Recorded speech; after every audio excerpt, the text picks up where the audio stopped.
ஆசைப்படுகிறாய். சபையிலே ஊழியக்காரர்களுக்கு அடுத்த ஸ்தானத்திலிருந்து சில ஊழியங்களை செய்ய வேண்டும் என்று நீ ஆசைப்படுகிறாய். Well, it's good. ஆனாலும் நீ முதலாவது சொந்த வீட்டை நீ நடத்த அறிய வேண்டும். இந்த காரியங்கள் ஒரு கண்காணியை குறித்து எழுதப்பட்டதாக இருந்தாலும் இந்த காரியத்தின் தாற்பயம் என்னவென்றால், இந்த வசனம் நமக்கு அடுத்து இயம்புகிற ஒரு முக்கியமான அனுபவம் என்னவென்றால், ஒருவன் அவன் கண்காணிய ஊழியத்தை செய்கிறானோ செய்யவில்லையோ முதலாவது தன் சொந்த குடும்பத்தை நடத்த அறிந்திருக்க வேண்டும். கர்த்தருடைய நாமத்துக்கு மகிமை உண்டாவதாக. நம்ம எல்லாரும் கர்த்தரால் அழைக்கப்பட்டிருக்கிறோம் என்பதை நாம் அறிந்திருக்கிறோம். ஒவ்வொரு ஊழியக்காரனும் ஆரோனை போல் அழைக்கப்பட்டிருக்கிறான். ஒவ்வொரு விசுவாசியும் ஆபிரகாமை போல் அழைக்கப்பட்டிருக்கிறோம். விசுவாசிகளுடைய அழைப்பு வேறு, ஊழியக்காரருடைய அழைப்பு வேறு. ஆனால் அவனவன் தான் அழைக்கப்பட்ட நிலவரத்திலே நிலைத்திருக்க கடவன் என்றும் நாம் ஆசிக்கிறோம். அப்படி இருக்க விசுவாசியாக அழைக்கப்பட்ட ஒருவன் அவன் குடும்ப ஜீவியம் செய்யும்படியாக அழைக்கப்படுகிறான். அப்படி இருக்க இப்படி அழைக்கப்பட்ட ஒருவன் முதலாவது தன் சொந்த குடும்பத்தை நன்றாய் நடத்த அறிந்திருக்க வேண்டும். பின்பு அவன் கர்த்தருக்காக ஊழியங்கள் செய்யலாம். அப்படி அழைக்கப்பட்ட ஒருவன் தன் சொந்த குடும்பத்தை நடத்த அறியாமல் இருந்தால் அதற்கு பின்பு அவன் கர்த்தருக்காக எந்த ஊழியமும் செய்ய அவன் தகுதி இல்லாதவனாகவே போகிறான். இன்னும் கூட வசனத்தின் வெளிச்சத்தில் சில காரியங்கள் உங்களுக்கு சொல்ல விரும்புகிறேன். 1 தீமோத்தேயு 5ஆம் அதிகாரம் 8ஆம் வசனத்தையும் கூட வாசிப்போம்.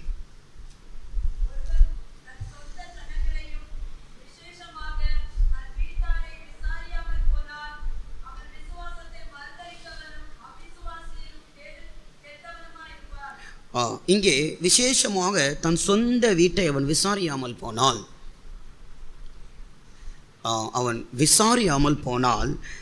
அவன் விசுவாசத்தை மறுதலித்தவனும் அவிசுவாசியிலும் கெட்டவனாக இருக்கிறான். அவன் ரட்சிக்கப்பட்டு அபிஷேகம் பண்ணப்பட்டு விசுவாசியாக நடத்தப்பட்ட ஒவ்வொருவனும் தன் சொந்த குடும்பத்தை முதலாவது நடத்த அறிய வேண்டும். அப்படி அவன் தன் சொந்த குடும்பத்தை நடத்த அறியாமல் போனால் அவன் அவிசுவாசியிலும் கெட்டவனாக இருக்கிறான்.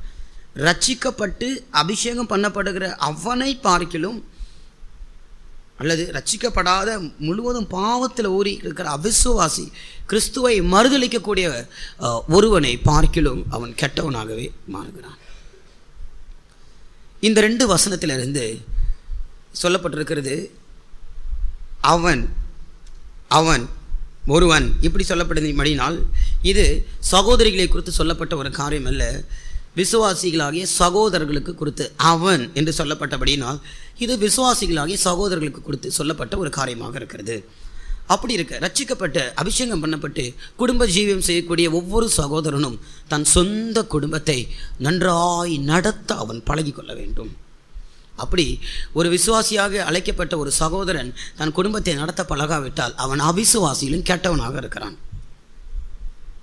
கர்த்தருடைய நாமத்துக்கு மகிமை உண்டாவதாக. இந்த காலை நேரத்திலும் இது சகோதரர்களை குறித்து சொல்லப்பட்டிருக்கிறது. எங்களோடு அல்ல என்று நீங்கள் நினைக்கலாம். உங்களோடும் கூட கர்த்தர் பேசுவார். இங்கே இருக்கிற ஒவ்வொருவரோடும் கூட தனித்தனியாய் கர்த்தர் பேசுவார். ஸ்தோத்திரத்தோடு கர்த்தருடைய வார்த்தைக்கு தொடர்ந்து இடம் கொடுங்கள். கர்த்தருடைய வார்த்தை உங்களை உயிர்ப்பிக்கும். அப்படி இருக்க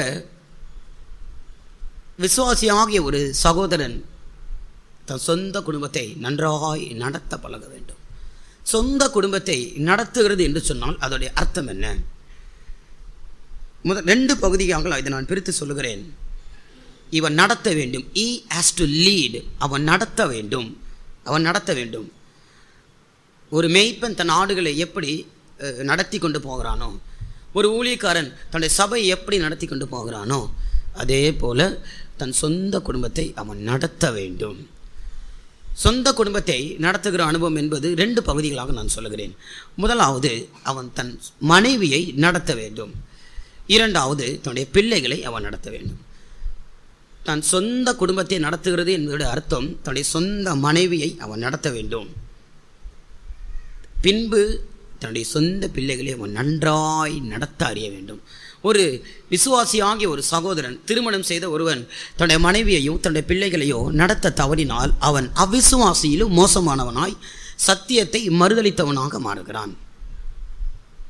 அப்படியானால் நாம் ரட்சிக்கப்பட்டோம், இந்த சபைக்கு கடந்து வந்தோம், சத்தியத்தை அறிந்து கொண்டோம், இவையெல்லாம் விஷயம் அல்ல. நாம் அழைக்கப்பட்ட அழைப்பில் நிலைத்திருந்தால் மட்டும்தான் நாம் போய் சேர இடத்துக்கு போய் சேர முடியும். ஊழியக்காரனாக அழைக்கப்பட்ட ஒருவனுக்கு நடத்தும்படியாக சில காரியங்கள் உண்டு. அவனுக்கென்று சில பிரமாணங்கள் உண்டு. விசுவாசியாக அழைக்கப்பட்டவர்களுக்கு நடத்தும்படியாக சில காரியங்களும் உண்டு, சில பிரமாணங்களும் உண்டு. இவைகளுக்கு இவர்கள் கீழ்ப்படிந்து அடங்கி இருந்தால் மாத்திரம் தாங்கள் அழைக்கப்பட்ட இடத்துக்கு போய் சேர முடியும். பிரியமானவர்களே, நாங்கள் இந்த பூமியிலே ஆசீர்வாதத்தை தரக்கூடிய சத்தியங்களை மாத்திரம் உங்களுக்கு போதிக்கிறது இல்லை. நித்தியத்திலே நீங்கள் அழைக்கப்பட்ட அழைப்புக்கு பாத்திரவான்களாய் மாறி போய் சேர இடத்துக்கு போய் சேர வேண்டும். இதையே நாங்கள் உங்களுக்கு போதிக்கிறோம். அப்படி இருக்க ஒரு சகோதரன் முதலாவது தன்னுடைய சொந்த மனைவி அவன் நடத்த அறிந்திருக்க வேண்டும். நீ சபையை நடத்த ஆசைப்படுகிற, அடுத்த பிள்ளைகளை நடத்த ஆசைப்படுகிற, அடுத்தவனை நடத்த ஆசைப்படுகிற, முதலாவது உன் சொந்த மனைவியை நீ நடத்தி பழகு. அப்படியானால் ஒருவன் தன் சொந்த குடும்பத்தை நடத்த தன் சொந்த மனைவியை எப்படி அவன் நடத்த வேண்டும்?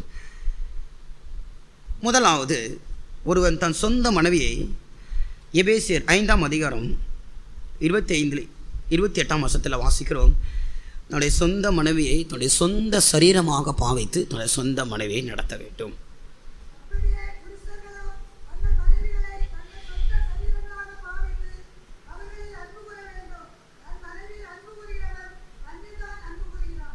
தன் சொந்த மாம்சத்தை பகைத்தவன் ஒருவனுமே இல்லையே.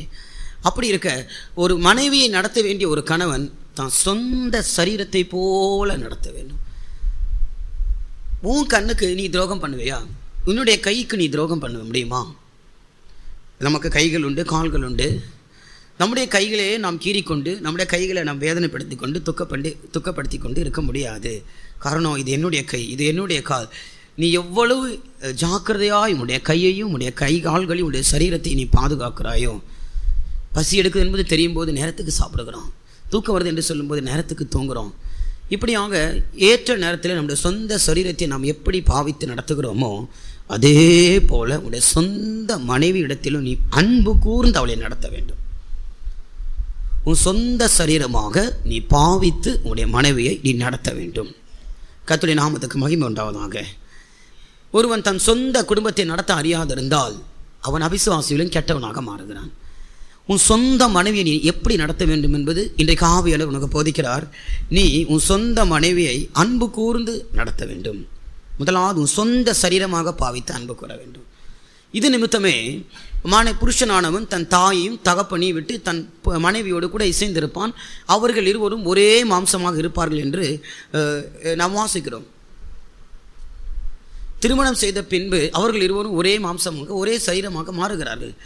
அப்படி இருக்க உன் சொந்த சரீரத்தை நீ பகைக்கக்கூடாது. உன் மனைவியை முதலாவது நடத்த வேண்டும். நடத்தும் போது தேவ அன்பினால் நிரம்பி உன்னை நேசிப்பது போல, உன் சொந்த சரீரத்தை நேசிப்பது போல, உனக்கு பசி எடுக்கிறது போல உன் மனைவிக்கும் பசி எடுக்கும். உனக்கு துக்கம் வருகிறது போல உன் மனைவிக்கு துக்கம் உண்டாகும். உனக்கு கஷ்டம் வருகிறது போல உன் மனைவிக்கு கஷ்டம் உண்டாகும். இவைகளெல்லாம் அறிந்து உன் சொந்த மாம்சத்தை நடத்துகிறது போல உன் மனைவியை நீ நடத்த வேண்டும். கர்த்தருக்கு மகிமை உண்டாவதாக. இப்படி உன் சொந்த மனைவி நீ நடத்த பழகாமல் இருந்தால் நீ அவிசுவாசியிலும் சத்தியத்தை மறுதலித்த ஒருவனை பார்த்து நீ மோசமானவனாகவே மாறுவாய். மனைவியை கை நீட்டி அடிக்க நமக்கு அதிகாரம் கொடுக்கப்படவில்லை. அன்பினால் அவர்களை நடத்தும்படி நமக்கு அதிகாரம் கொடுக்கப்பட்டிருக்கிறது. புருஷர்கள் தன்னுடைய சொந்த சரீரத்துக்கு அதிகாரியாக இருக்கிறார்கள். உங்கள் மனைவியுடைய சரீரத்துக்கு நீங்கள் அதிகாரிகளாக இருக்கிறீர்கள். எனவே அன்பு கூர்ந்து அவர்களை நீங்கள் நடத்த பழக வேண்டும். அன்பு சகலத்தையும் தாங்கும், சகலத்தையும் சகிக்கும், சகலத்தையும் நம்பும், சகலத்தையும் விசுவாசிக்கும்.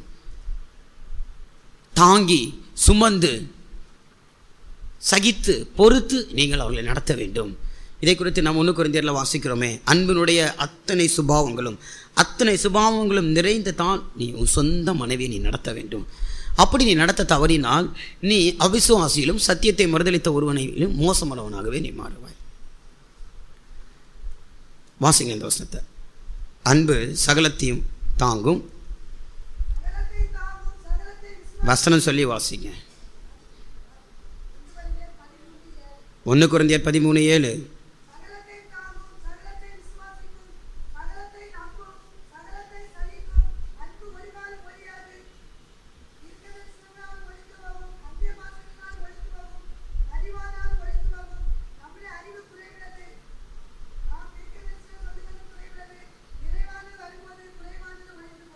ஆமேன். அப்போ இந்த அன்புக்குரிய சகல சுபாவங்கள் நீங்கள் வீடுகளில் போய் வாசித்து பாருங்கள். இந்த அன்பிலே நிறைந்து உங்களுடைய மனைவியை முதலாவது நீங்கள் நடத்த வேண்டும். இதை நீங்கள் பழகி கொள்ளாவிட்டால் அவிசுவாசியிலும் மோசமான ஒரு ஆளாகவே நாம் மாறுகிறோம். கர்த்தருக்கு மகிமை உண்டாவதாக. இப்படி மனைவியிடத்தில் அன்பு கூர்ந்த 2 பேரை நான் உங்களுக்கு சொல்லுகிறேன். முதலாவது யாக்கோபு தன்னுடைய மனைவியிடத்தில் எவ்வளவாய் அன்பு கூர்ந்தான். 7 வருடம் அவளுக்காக, அந்த 7 வருடம் அவனுக்கு பெருசாக தோன்றவே இல்லை. நன்றாய் வாசித்து பாருங்கள். முதலாவது லேயாளை திருமணம் செய்த பின்பு அவனுடைய தகப்பன் அவனை பார்த்து சொல்லுகிறான், எவளுக்காக நீ 7 நாட்களை நிறைவேற்று. பின்பு அடுத்த 7 நாள் முடிந்தவுடன் உடனே ராகேலை அவனுக்கு திருமணம் செய்து கொடுக்கிறார். அப்போ ராகேலை திருமணம் செய்ததுக்கு பின்பு 7 வருஷம் ராகேலுக்காக அவன் பாடுபட்டான். காதலித்தான். முதலாவது காதலுக்காக 7 வருடம் அவன் பாடுபட்டான். அது பைத்தியக்காரத்தனம் என்று தீர்க்கதரிசி புத்தகத்தில் சொல்லுகிறது. ஒரு பெண்ணுக்காக அவன் ஆடு மேய்த்தான். அது ஒரு பைத்தியக்காரத்தனம். வேதம் இப்படியாக காதலுக்காக காதலித்து அவன் ஆடு மேய்த்தான். அது ஒரு பைத்தியக்காரத்தனம். தீர்க்கதரிசி யாக்கோபை கிளி என்று கிழித்து எடுக்கிறான். இதை குறித்து நாம் ஓசியா தீர்க்கதரிசி புத்தகத்திலே வாசிக்கலாம். அது ஒரு பைத்தியக்காரத்தனம். அடுத்து இவன் திருமணம் செய்த பின்பு இந்த ராகேலுக்காக 7 ஆண்டுகள் ஆடு மேய்க்கிறான். இதை குறித்து ஆதியாகமம் 29ஆம் அதிகாரம் 20ஆம் வசனம் வாசிங்க.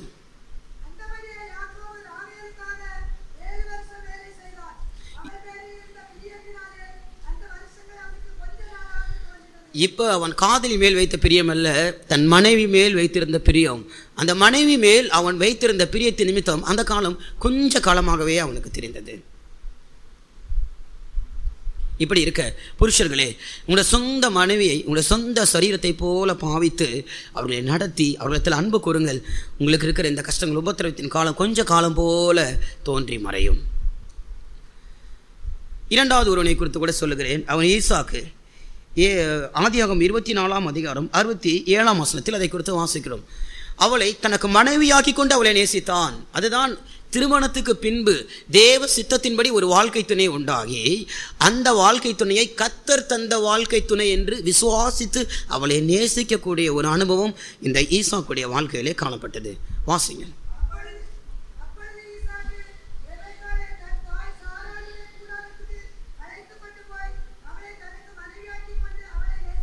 பாருங்கள், இன்றைக்கு அநேகர் தன்னுடைய தாய்க்கு கொடுக்கிற முக்கியத்துவத்தை தன்னுடைய மனைவிக்கு கொடுக்கறது இல்லை. ஆனால் தன்னுடைய தாயுடைய ஸ்தானத்திலே இங்கே தன்னுடைய மனைவியை வைத்து ஈசாக்கு நேசித்தான். ஆபிரகாமை குறித்து சொல்லும்போது கூட அவன் அநேக ஸ்திரீகளை கேத்தூரால் என்று சொல்லக்கூடிய வேறொரு ஸ்திரீயை கூட அவன் மனம் முடித்தான். ஆனால் ஈசாக்கு 2வது ஒரு ஆளை திருமணம் செய்தான் என்று சொல்லப்படவில்லை. ஈசாக்கு ஒரே ஒரு மனைவி மட்டும்தான். ஏன் தெரியுமா? தன் தாயை எவ்வளவாய் நேசித்தானோ, தன் தாய் மரித்தபோது அவனுக்கு எவ்வளவு துக்கம் உண்டாயிருந்தது, அதே அன்பு அவருடைய மனைவி மேல் அவனுக்கு உண்டாயிருந்தது. தேவ சித்தத்தின்படி செய்யக்கூடிய ஒரு திருமணம் நடக்கிறது என்று சொன்னால், நீ உன் மனைவியை தேவ சித்தத்தின்படி, உன் சொந்த விருப்பத்தின்படி அல்ல, தேவ சித்தத்தின்படி உன்னுடைய வாழ்க்கை துணையை இருந்தால், நீ திருமணம் செய்த பின்பு உன் மனைவியை உன் தாயுடைய ஸ்தானத்திலே வைத்து உன் தாயை நீ எப்படி கனம் பண்ணுகிறாய், நேசிக்கிறாயோ அதே போல் உன் சொந்த மனைவியும் நீ நேசித்து பழக வேண்டும். அப்படி இல்லாவிட்டால் நீ அவிசுவாசியை பார்க்கிலும் மோசமாக சத்தியத்தை மறுதலித்த ஒருவனாகவும் நீ மாறுகிறாய். வேதம் பாருங்கள், திருமணத்துக்கு முன்பதாக ஒருவனை நேசிக்கிறதை குறித்து வேதம் எதிர்க்கிறது. அது மாம்சத்தின் இச்சை என்று சொல்லுகிறது. ஆனால் திருமணத்துக்கு பின்பு கர்த்தர் எனக்கு தந்த மனைவி, கர்த்தர் எனக்கு தந்த கணவன் என்று சொல்லி அந்த ஸ்தானத்திலே வைத்து அவர்களை நேசிக்க வேண்டும். நீ சிந்துகிற ஒவ்வொரு சொட்டு ரத்தமும் உன் மனைவிக்காக, உன் பிள்ளைகளுக்காக. நீ சிந்துகிற ஒவ்வொரு வேதனையும் ஒவ்வொரு வியர்வையும் உன் மனைவிக்காக, உன் பிள்ளைகளுக்காக. அந்த ஒரு வெளிப்படுத்தலோடு நீ உன் மனைவியை நேசித்து நடத்த பழகினால் நீ கர்த்தருக்காக மற்ற ஊழியங்களை செய்ய நீ தகுதியான ஒரு ஆளாய் மாறுகிறாய். நீ ஒரு விசுவாசி என்ற ஸ்தானத்துக்கு வருகிறாய். அப்படி இல்லாவிட்டால் விசுவாசி என்ற ஸ்தானத்துக்கே நீ தகுதி இல்லாத ஒரு ஆளாய் மாறுகிறாய். 2வது மனைவியை நடத்த வேண்டிய 2வது அனுபவத்தை குறித்து நான் சொல்லுகிறேன். மனைவியை பலவீனமான ஒரு பாண்டமாக இருக்கிறார் என்று பேதுரு அதை குறித்து சொல்லுகிறார். பாருங்கள், அப்போஸ்தலனாகிய பவுல் மனைவியை குறித்து சொல்லும்போது அன்பு கூர்ந்து நீ அவளை நடத்த வேண்டும் என்று சொல்லுகிறார். ஆனால் பேதுரு சொல்லும்போது மனைவி ஒரு பலவீனமான பாண்டம் என்று சொல்லுகிறார். இது 2லையும் வித்தியாசம் இருக்கிறது. இதை குறித்து 1 பேதுரு 3ஆம் அதிகாரம் 7ஆம் வசனத்தை வாசியுங்கள்.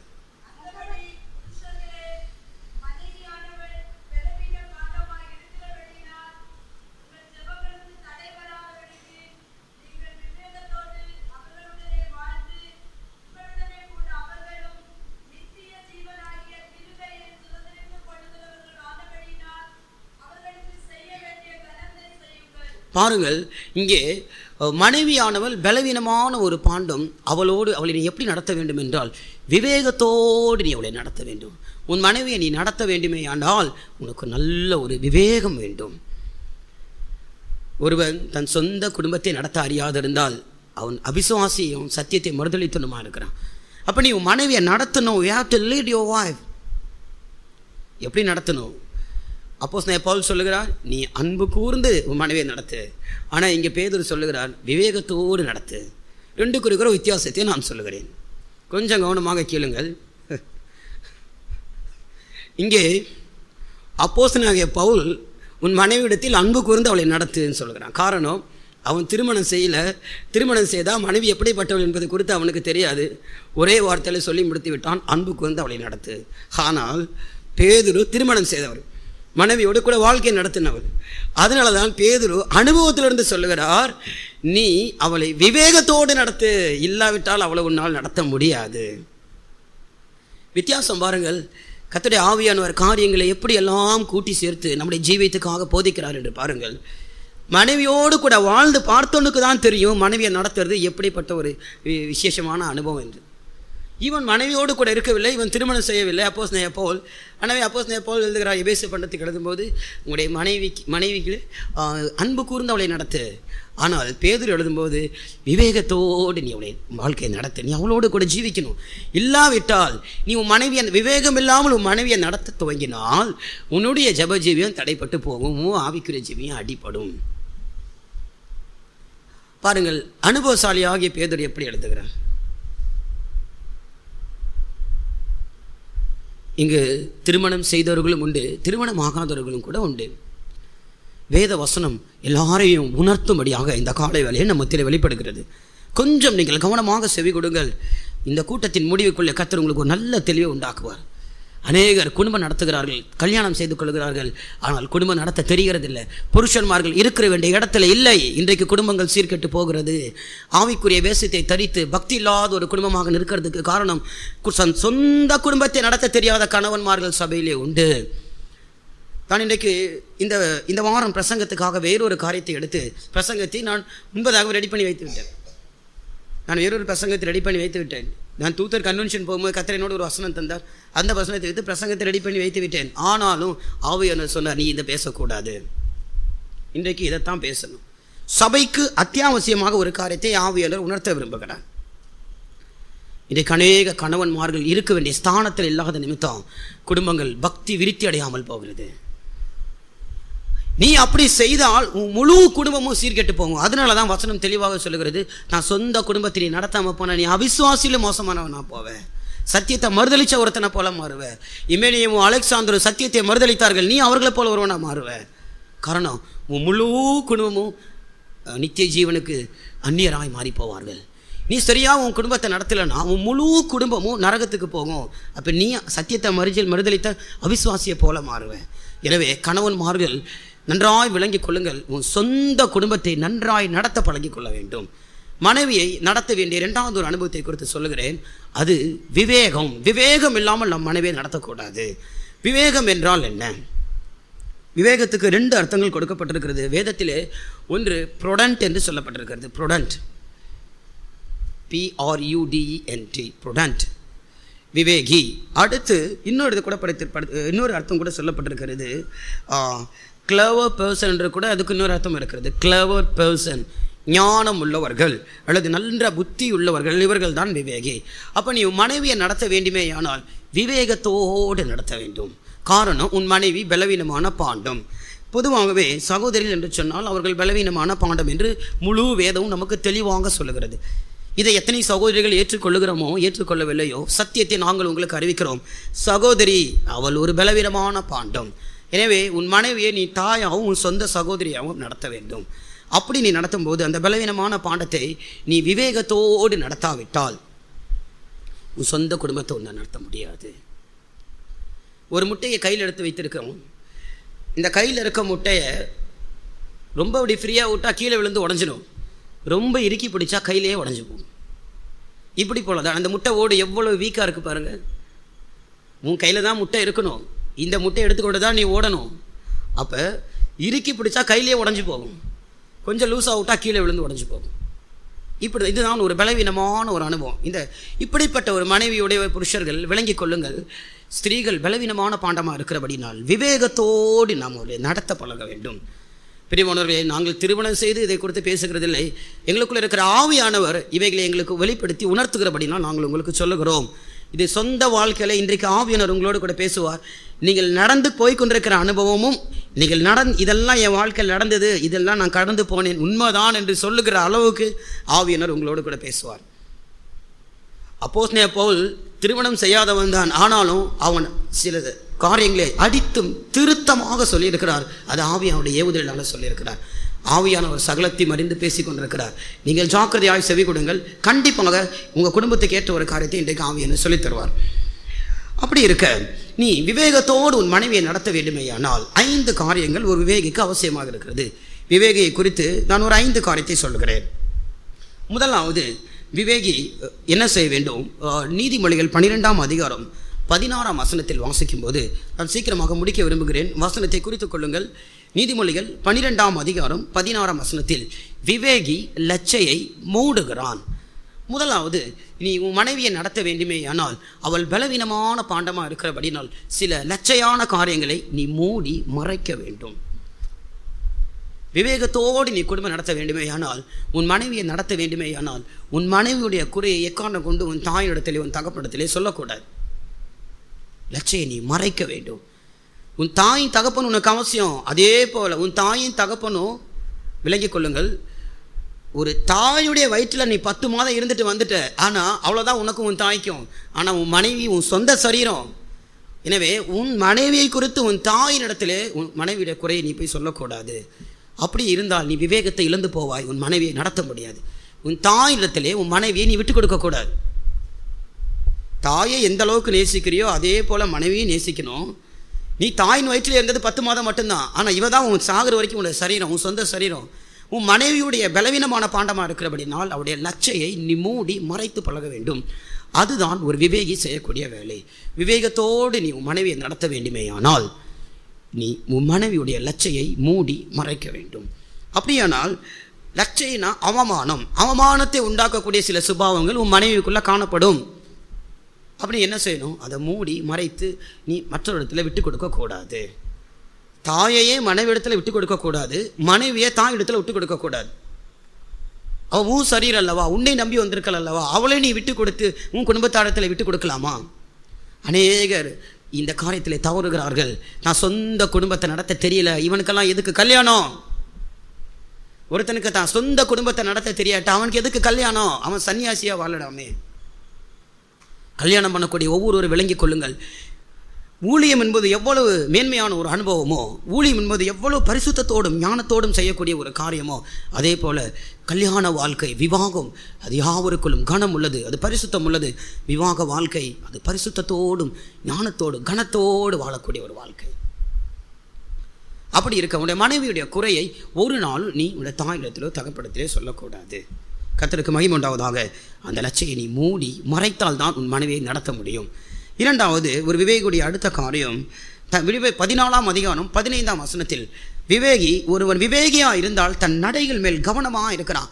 அவன் எடுத்து வைக்கிற ஒவ்வொரு அடியும், ஒருவன் குடும்பத்தை நடத்தக்கூடிய ஒருவன் விளங்கிக் கொள்ளுங்கள், நீங்கள் எடுத்து வைக்க வேண்டிய ஒவ்வொரு அடியும் மிகவும் ஞானமாய் நடக்க வேண்டும். விவேகி தன் நடையின் மேல் கவனமாக இருக்கிறான். குடும்பத்தில் சில காரியங்களை நீங்கள் தீர்மானம் செய்கிறீர்கள், சில காரியங்களை நீங்கள் குடும்பத்தை திட்டம் போட்டு உட்கார்ந்து பேசி கொண்டிருக்கிறீர்கள். உங்கள் மனைவியிடத்தில் நீங்கள் ஆலோசனை கேட்க வேண்டும், இது கண்டிப்பாக அவசியம். ஆனாலும் தீர்மானம் எடுக்க வேண்டிய பொறுப்பு உங்களிடத்தில் தான் இருக்கிறது. சகோதரமார்கள் விளங்கிக் கொள்ளுங்கள். உங்கள் மனைவியிடத்தில் நீங்கள் ஆலோசனை கேட்கலாம், இட்ஸ் குட், கண்டிப்பாக கேட்க வேண்டும். ஆனால் முடிவு, கன்க்ளூஷன் அது உங்கள் கையில் தான் இருக்குது. நீ தான் நடத்துகிற, நீ தான் முடிவு சொல்லணும். நீ என்ன சொல்லுகிறையோ அதுதான் முடிவு. தலை புருஷனானவன் மனைவிக்கு தலையாக இருக்கிறான், மனைவி சரீரமாக இருக்கிறார். நீ விவேகியாக இருந்தால் உன்னுடைய கோட்டை உன்னுடைய மனைவி தாண்டாதபடி நீ மனைவியை பழக்க வைக்க வேண்டும். அதுதான் தன் நடையின் மேல் கவனமாக இருக்கிறான். ஒவ்வொரு ஸ்டெப்பும் மனைவியை நோட் பண்ணிகிட்டே இருக்கணும், நோட் பண்ணிகிட்டே இரு. உன் மனைவியை விவேகமாக நீ நடத்து. நீ போட்ட கூட மனைவி தாண்டக்கூடாது, அதான் விவேகி. அப்படின்னா எல்லா காரியத்திலும் நீ தான் முடிவெடுக்கணும். உன் மனைவிடத்தில் ஆலோசனை கேட்கணும். குடும்பத்தை பிரிக்கும்படியாக நாங்கள் இவைகளை உங்களுக்கு போதிக்கவில்லை. நீங்கள் ஒரு பக்தியுள்ள குடும்பமாக வளர்ந்து கத்தடி வரைக்கு போக வேண்டும் என்பதற்காகவே நாங்கள் உங்களை போதிக்கிறோம். பிரியமானவர்களே, நீ அருமையான சகோதரர்கள் உங்களுடைய குடும்பத்தை நடத்த பழகாவிட்டால் நீங்களும் நித்திய ஜீவனுக்கு அபாத்திரராய் போகுவீர்கள், உங்களுடைய மனைவியும் நித்திய ஜீவனுக்கு அபாத்திரராக போய் விடுவார்கள். அவர்களோடு கூட நித்திய ஜீவனை நீங்களும் சுதந்திரத்துக் கொள்ள வேண்டும். எனவே விவேகத்தோடு நீங்கள் அவர்களோடு கூட வாழ்க்கையை நடத்த வேண்டும். அப்படியானால் முடிவு என்பது உங்களுடைய கையில் இருக்கிறது. அப்போ முடிவெடுக்க வேண்டிய ஒரு ஆள் எவ்வளவு ஞானமாக இருக்க வேண்டும், எவ்வளவு தேவனோடு கூட எவ்வளவு ஐக்கியம் உள்ளவர்களாக இருக்க வேண்டும், தேவ சமூகத்தை உணர வேண்டும். எந்த அளவுக்கு பரிசுத்தவான்களோடு ஒரு ஐக்கியம் வைத்துக்கொண்டு எடுக்க வேண்டிய ஒவ்வொரு முடிவையும் எடுத்து வைக்கிற ஒவ்வொரு அடியும் எவ்வளவு ஞானமாக எடுத்து மூவ் பண்ணணும். குடும்பம் உடைஞ்சு போயிடும். ஒரு முட்டை உடையிறது போல, ஒரு கண்ணாடி உடையிறது போல குடும்பம் திரும்ப உடைந்து போகும். எப்படி ஒரு முட்டை உடைந்து செதறி போனால் அதை திரும்ப சேர்க்கவே முடியாது, அவ்வளோதான் போச்சு. அதுபோல தான் குடும்ப வாழ்க்கையும். நீங்கள் எடுக்க வேண்டிய ஒவ்வொரு அடியும் மிகவும் ஞானமாக எடுத்து வைக்க வேண்டும். இல்லாவிட்டால் நீங்கள் நடத்த வேண்டிய விதத்தில் உங்கள் குடும்பத்தை நடத்தாவிட்டால் குடும்பம் உடைந்து போகும். ஒரு முட்டை உடையிறது போல் உடைந்து சிதைஞ்சு போகும். எத்தனையோ குடும்பங்கள் சிதைந்து உருவமில்லாமல் போனது. பிள்ளைகளுடைய வாழ்க்கை எல்லாம் கேள்விக்குறியாக மாறினது. அதற்கு காரணம் அந்த குடும்பத்தை நடத்தக்கூடியவன் சரியான விதத்தில் ஒரு விவேகத்தோடு நடத்தாததான் காரணம். உன்னுடைய மனைவி அவள் பலவீனமான பாண்டமாக இருக்கிறாள்.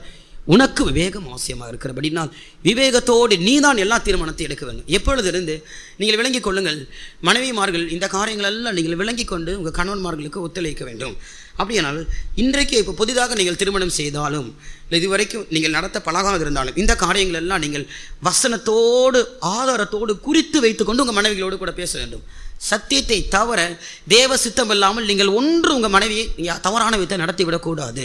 அப்படியானால் நீங்கள் தேவ சித்தத்தின்படி ஒரு காரியத்தை செய்தால் நீங்கள் அந்த வசனத்தை குறித்து வைத்துக்கொண்டு, கர்த்தாவே உம்முடைய வசனத்தின்படி நான் என்னுடைய மனைவியை நடத்துகிறேன், இதில் என்னிடத்தில் எந்த குற்றம் இல்லை, நான் நல் மனசாட்சி உள்ளவனாக இருக்கிறேன் என்று நீ சொல்ல வேண்டுமே. ஆனால் வசனங்களை குறித்து கொண்டு இந்த வசனத்தின் அடிப்படையிலே நீங்கள் உங்கள் குடும்பத்தை நடத்த வேண்டும். விவாகம் யாவருக்குள்ளும் கனம் உள்ளது. விவாக வாழ்க்கை அது யாவருக்குள்ளும் கனமுள்ள ஒரு வாழ்க்கை. அதனால தான் கிறிஸ்துவை மணவாளனாகவும் சபையை மணவாட்டியாகவும் ஒப்பிடப்பட்டு பேசப்பட்டிருக்கிறது. காரணம், விவாக வாழ்க்கை அவ்வளவு மேன்மையான ஒரு அனுபவம். அநேகருக்கு இதோடைய மேன்மையை விளங்கி கொள்ளக்கூடாமல் இருக்கிறார்கள். அநேகர் சொல்லுகிறார்கள், சிபிஎம் சபைக்காரர்கள் கல்யாணம் பண்ணக்கூடாது என்று சொல்லி ஒரு தவறான உபதேசத்தை போதிக்கிறார்கள் என்று சோசியல் மீடியாக்குள்ளே இன்டர்நெட்லையும் போட்டு ஃபேஸ்புக்கிலெல்லாம் போட்டு சபையை குறித்து ஒரு தவறான அபிப்பிராயத்தை உருவாக்குகிறார்கள். நாங்கள் திருமணம் செய்யக்கூடாது என்று போதிக்கிறவர்கள் அல்ல, விவாகம் அது கனமுள்ளது என்று நாங்கள் போதிக்கிறோம். விவாக வாழ்க்கை அது யாவருக்குள்ளும் கனமுள்ளது. நீ விவேகத்தோடு உன் குடும்பத்தை நடத்தி தீர்மானம் எடுத்து முடிவெடுக்க வேண்டியது உன்னுடைய கையில் இருக்கு. அப்போ எவ்வளவு நீ ஜெபிக்கணும், எவ்வளவு கற்றுக்கொண்டதாக நீ தாழ்த்தணும். நீ நடத்த வேண்டிய ஒரு ஆள் நீ தவறாக நடத்தி விட்டால் எல்லாமே போச்சு. அப்படின்னா எவ்வளோ கேர்ஃபுல்லாக நீ சபையை உன் வீட்டை நடத்தணும். ஒரு ஊழியக்காரன் சபை நடத்தக்கூடியவன் எவ்வளவு கேர்ஃபுல்லாக எவ்வளவு விவேகத்தோடு எடுத்து வைக்க வேண்டிய ஒவ்வொரு அடியும் எவ்வளவு ஞானமாக எடுத்து வைக்க வேண்டும். கர்த்தருக்கு மகிமை உண்டாவதாக. இந்த விவேகத்தோட மூன்றாவது அனுபவம் நீ நீதிமொழிகள் 15ஆம் அதிகாரம் 5ஆம் வசனத்தில் வாசிக்கிறோம். விவேகி சிச்சையை கவனித்து நடக்கிறான். வசனங்களை குறித்து கொள்ளுங்கள். எல்லா சகோதரர்களும் இந்த வசனத்தை வீட்டில் போய் வாசித்து பாருங்கள். நாங்கள் தவறான ஒரு காரியத்தை உங்களுக்கு சொல்லிக் கொடுக்கறது இல்லை, தேவ சித்தத்தை நீங்கள் செய்யும்படியாக நாங்கள் உங்களுக்கு சொல்லித் தருகிறோம். இது ஆவியானுடைய பாரமாக இருக்கிறது. நீங்கள் விளங்கி அதை குறித்து கொண்டு இதுக்கு அப்படியே கீழ்ப்படியுங்கள். உங்களோடு உங்கள் மனைவிகளோடும் பிள்ளைகளோடு நீங்கள் தேவ சமூகத்திலே போய் சேரலாம். குறித்து வைத்துக் கொள்ளுங்கள். நீதிமொழிகள் 15ஆம் அதிகாரம் 5ஆம் வசனம். விவேகி சிச்சையை கவனித்து நடக்கிறான். சிச்சையை கவனித்து நடக்கிறான். அப்படியானால் இந்த விவேகி சிச்சிக்கப்பட வேண்டியது அவசியமாக இருக்கிறது. நீ குடும்பத்தை நடத்துகிற உன்னை யாராவது ஒரு ஆள் சிச்சிக்கணும். விளங்கிக் கொள்ளுங்கள் சகோதரமார்கள், ஒரு விவேகி அவன் சிச்சிக்கப்பட வேண்டியது அவசியமாக இருக்கிறது. அவன் சிச்சிக்கப்பட வேண்டும். அந்த சிச்சையை அவன் கவனித்து நடக்க வேண்டும். கர்த்தருடைய நாமத்துக்கு மகிமை உண்டாவதாக. ஒருவன் நடத்த வேண்டுமேயானால் அவன் நடத்தப்பட்டாலேயே அவன் நடத்த மற்றவர்களை நடத்த முடியாது. பரிசுத்தவான்கள் எங்களுக்கு சொல்லிக் கொடுத்தார்கள். நாங்கள் எல்லாரும் நடத்தப்பட்டோம். இதற்கு முன்பதாக இருந்த பரிசுத்தவான்கள் எங்களை நடத்தினார்கள். அவர்கள் நடத்தினபடியினால் நாங்கள் உங்களை நடத்துகிறோம். அப்படியானால் ஒரு மனைவியை நடத்த வேண்டிய ஒரு சகோதரன் முதலாவது அவன் நடத்தப்பட வேண்டும். அவனுக்கு சில சிக்ஷைகள் உண்டாக வேண்டும். தேவன் நீ அப்படி நடத்தப்படும் போது உனக்கு சில காரியத்தை கற்றுத்தரும்படியாக சில சிக்ஷைகள், சில பாதை வழியாக உன்னை நடத்தி கொண்டு போவார். அப்படி உன்னை நடத்தி கொண்டு போகும்போது அந்த சிக்ஷையை கவனித்து அவன்தான் விவேகியாக மாறுகிறான். அந்த சிக்ஷையை கவனித்து நட. கர்த்தர் உன்னை சிக்ஷிக்கிறார். நீ எடுத்த சில தீர்மானங்கள் தவறாக முடிந்திருக்கு. உன் மனைவி நீ சரியான நடத்தவில்லை, அதற்காக சில சிக்ஷைகள் உனக்கு உண்டு. அப்படிப்பட்ட சிக்ஷையை நீ கவனித்து நடக்க வேண்டும். நீ சிக்ஷையை கவனித்து நடந்தால்தான் நீ மனைவியை சிக்ஷித்து பிள்ளைகளை சிக்ஷித்து நடத்த வேண்டிய விதத்தில் நடத்த முடியும். அப்போ நீ சிக்ஷையை கவனித்து நடக்காமல் சிக்ஷையை அற்பமாக தள்ளிவிட்டால், கர்த்தருடைய சிக்ஷையை அற்பமாக தள்ளிவிட்டால் நீ ஒரு விவேகியாக மாறி உன் சொந்த குடும்பத்தை நடத்த முடியாது. தன் நேரம் இல்லாத நிமித்தம் அடுத்த பகுதி கடந்து போகிறேன். நீதிமொழிகள் 17ஆம் அதிகாரம் 27ஆம் வசனத்தில் வாசிக்கும் போது, விவேகி குளிர்ந்த மனம் உள்ளவன். ஏன் அதை நோண்டிட்டே இருக்க?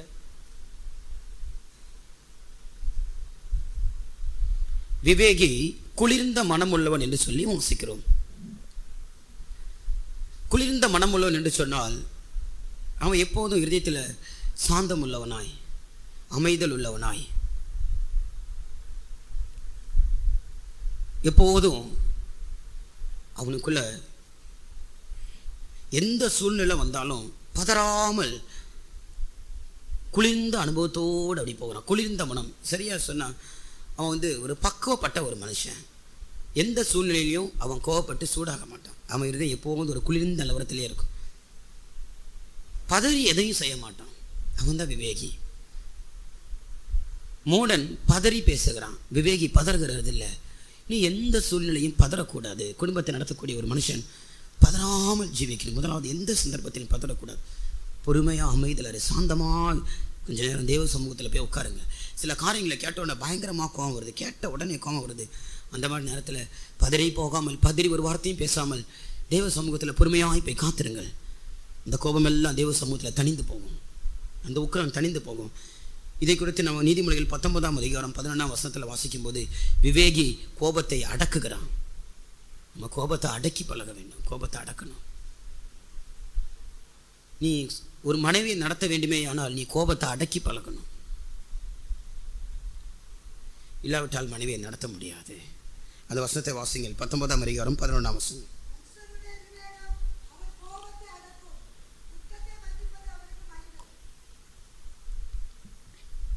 சில நேரங்களில் மனைவியுடைய வாழ்க்கையில் வருகிற குற்றத்தை மன்னிக்கணும். உன்னுடைய கோபத்தை நீ அடக்கணும். எடுத்தோடனே கோபப்படக்கூடாது. மூடன் தான், மூடனுடைய கோபம் தான் சீக்கிரத்தில் வெளிப்படும். ஆனால் நீ விவேகியாக இருந்தால் உன்னுடைய கோபம் சீக்கிரமாக வெளிப்படாது. விவேகி கோபத்தை அடக்குகிறான். கோபத்தை அடக்கி பழகணும். இல்லாவிட்டால் உன் மனைவியை நீ நடத்த முடியாது. கர்த்தருடைய நாமத்துக்கு மகிமை உண்டாவதாக. ஸ்திரீயானவள் பலவீனமான பாண்டம், உன் மனைவியானவள் பலவீனமான பாண்டம். நீ கோவப்பட்டு எதாவது ஒன்று செய்துட்டா போச்சு. உன் கையில் இருக்கிற முட்டையை கோவத்தில் தூக்கி வீசிட்டாலும் போச்சு. இது வரைக்கும் நீ பட்ட பிரயாசம் விருதாவா போயிடும். உன் கோவத்தில் முட்டையை இறுக்கி பிடிச்சிட்டாலும் போச்சு, கையிலும் உடைஞ்சு போகும். எவ்வளோ ஒரு டிஃபிகல்ட் டாஸ்க் பாருங்கள் மனைவியை நடத்துறது. மனைவியை நடத்துகிறது என்பது எவ்வளோ ஒரு விவேகத்தோடு செய்ய வேண்டிய ஒரு காரியம். ஒரு விவேகியாக இருந்தால் அவனுடைய கோபம் சீக்கிரத்தில் வெளிப்படாது. நீ எப்போதும் குளிர்ந்த மனம் உள்ளவனாயிருப்பாய். இப்படி இந்த விவேகத்தோடு ஒருவன் தன் குடும்பத்தை நடத்தாவிட்டால் அவன் அவிசுவாசியை பார்க்கிலும் மோசமானவனாக மாறுகிறான். இன்னும் பாருங்கள், 24ஆம் அதிகாரம் 3ஆம் வசனம் நீதிமொழிகளில் வாசிக்கும் போது, வசனத்தை குறித்துக் கொள்ளுங்கள். நீதிமொழிகள் 24ஆம் அதிகாரம் 3ஆம் வசனத்தில் வாசிக்கும் போது, வீடு விவேகத்தினால் கட்டப்படும். நீ ஒரு நல்ல விவேகம் உள்ள மனுஷனாக இருந்தால் உன்னுடைய விவேகத்தினால் உன் வீடு கட்டி எழுப்பப்படும். விவேகமாய் நீ நடந்தால்தான் உன் வீட்டை கட்டி எழுப்ப முடியும். அது மாத்திரமல்ல, நீதிமொழிகள் 21:16 வாசிக்கும் போது, இந்த விவேகத்தை விட்டுவிட்டு ஒருவன் தன் குடும்பத்தை நடத்தினால் அவன் செத்த